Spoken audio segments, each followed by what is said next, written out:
Hello, this is Mrs. Getz, ready for our Grammar Bites. Today we are doing Wednesday and Thursday and Grammar Bites 6.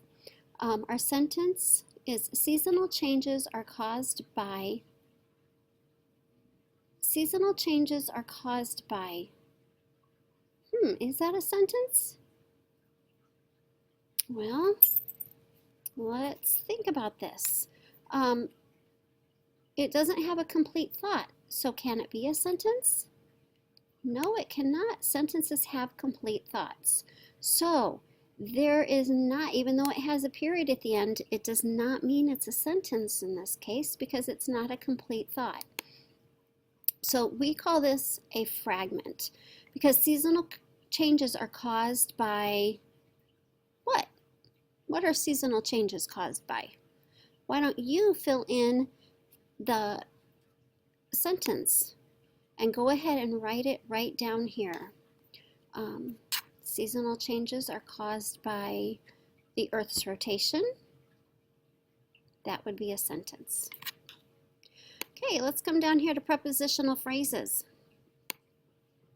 Right here, we're going to underline the prepositional phrase. I must go to the library. Where must you go? To the library.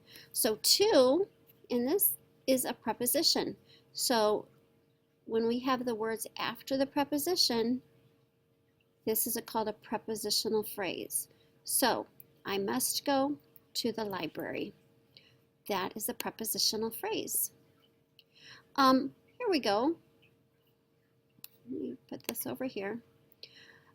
We have a modal auxiliary, which is also what I am seeing as our linking verbs. So what are our linking verbs? Here we go. Say them with me.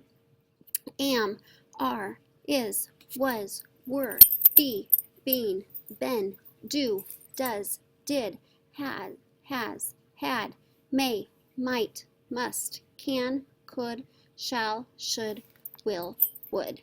So these right over here are will and should. Will and should. I hope you were able to get those. So let's take a look over here. Our similes and our metaphors. Remember, similes and metaphors are part of figurative language. Simile compares two unlike things using the words like or as. Good job. A metaphor combines two things together without using the words like or as. So let's take a look. She tried to help, but her legs were rubber. She tried to help, but her legs were like rubber. Do you see the difference there? They kind of compare the same things, her legs and rubber, but one of the sentences uses the word like. So if it uses like or as, it is a simile. Okay, let's move on to our Wednesday. Okay, now we're going to go to Thursday. Stars stay in fixed patterns in the night sky, but planets may appear in different places.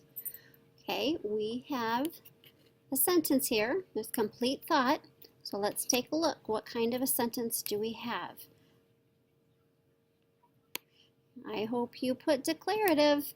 It is giving us a statement. It's telling us something, and it ends in a period. What kind of a sentence is this? Is it a simple sentence?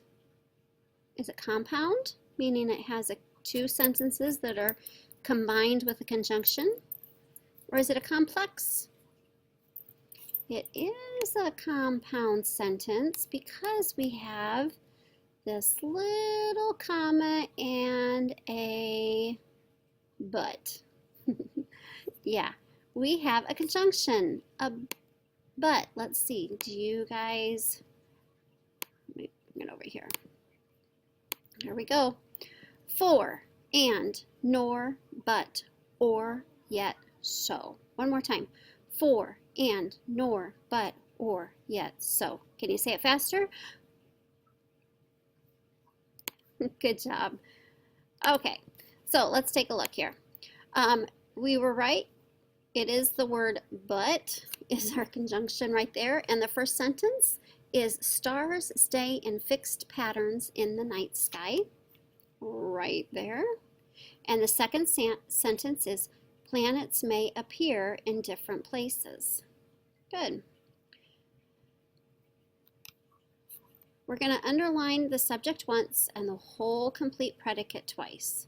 So, stars is what this sentence is about.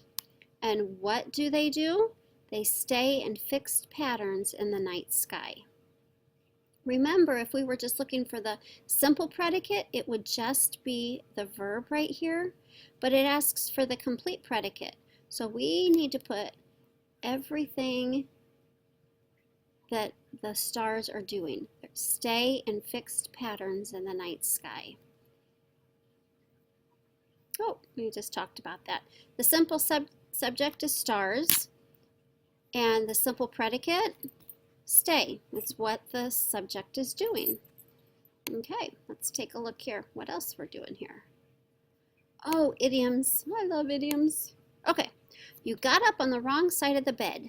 Hey, my husband just told me that this morning. Yes, you were terribly grumpy today. I was. That's horrible. But I'm in a much better mood this morning. So, you got up on the wrong side of the bed means you are grumpy.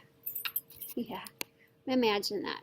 So, here we have some confused words. Paul saw 2 giant stars in the night sky.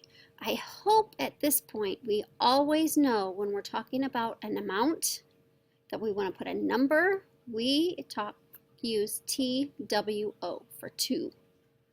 Okay, because Paul saw how many stars?